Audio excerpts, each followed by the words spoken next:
परीक्षित जी ने आज पूछा, बोले प्रभु आज कथा का चौथा दिन है, 3 दिन कथा हो गई और 3 दिन में आपने क्या बताया कि भगवान आते हैं, दुष्टों को मारते हैं, भक्तों को बचाते हैं। भगवान ऐसा क्यों करते हैं? भगवान सबके प्रति एक भाव क्यों नहीं रखते हैं? क्योंकि भगवान तो सबके लिए एक है ना, तो भगवान का जो भाव है वो सबके लिए एक होना चाहिए। फिर भगवान ऐसा क्यों करते हैं? श्री सुखदेव जी महाराज कहते हैं, देखो हमने ऐसा नहीं कहा कि भगवान कभी भेदभाव करते हैं।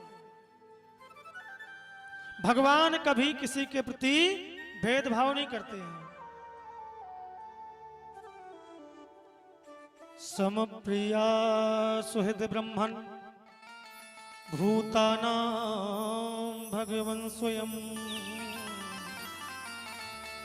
इंद्रस्यार्थे कथं दैत्यान् अवधीत विस्मो यथा। भगवान कभी किसी के लिए भेदभाव नहीं करते। भगवान के लिए तो सब एक समान है। तो फिर आप 4 दिन से सुना क्या रहे हो? श्री सुखदेव जी कहते हैं, देखो भगवान ना तो किसी के सुख का कारण है और ना दुख का कारण है। जो भी हम सुख और दुख भोगते हैं ये हमारे कर्म हैं, क्योंकि हम जैसा कर्म करते हैं उसके अनुसार हमें और फल की प्राप्ति होती है। जीव जैसा करता है उसे वैसा मिलता है। अच्छा किया है तो अच्छा मिलेगा और बुरा किया है तो बुरा मिलेगा उसे।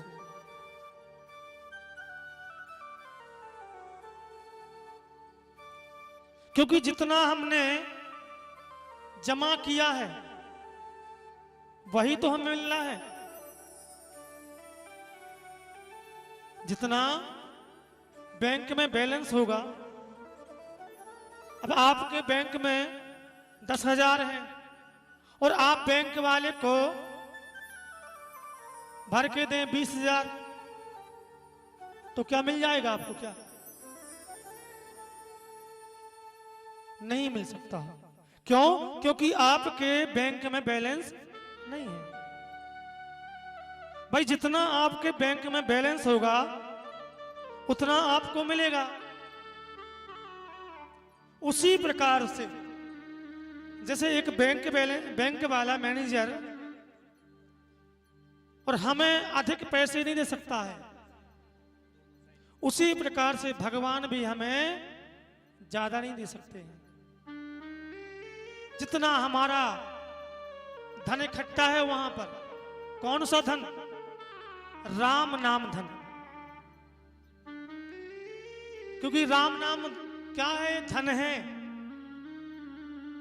हमारे यहां का पैसा यहीं चलता है। भाई आप कहें कि हमारे भारत का पैसा और अमेरिका में चल जाए, चल जाएगा क्या? चल जाएगा? नहीं चल सकता है। और जो हमारे यहां का पैसा अमेरिका में नहीं चल सकता है, तो फिर हमने भजन नहीं किया और हम कहें कि हमें सुख मिल जाए, तो क्या मिल जाएंगे? क्या नहीं मिल सकते। क्योंकि जो जैसा करता है उसके अनुसार उसे फल की प्राप्ति होती है। ये हमारे सुख दुख का कारण कोई नहीं है, ये हमारे कर्म हैं। अब कुछ लोग एक बात भी कहते, महाराज जो ज्यादा बुरे कर्म करता है वो सुखी क्यों है? और बात भी सही है। एक शराब बेचने वाला सुखी हो, लेकिन हम सुखी नहीं हैं। सुखी क्यों है? क्योंकि अभी तक उसके पूर्व के पुण्य जीवित हैं और जिस दिन उसके पूर्व के पुण्य समाप्त हो जाएंगे उसे भी वो दुख भोगना पड़ेगा। लेकिन अभी उसके पुण्य जीवित हैं, उसका धन अभी जीवित है, क्योंकि वहां सबका खाता है, भगवान के पास में सबका खाता है। तो भगवान के पास में सबका लेखा जोखा है कि किसका पुण्य कितना है, किसके पाप कितने हैं, और उसी के अनुसार हमें फल की प्राप्ति होती है।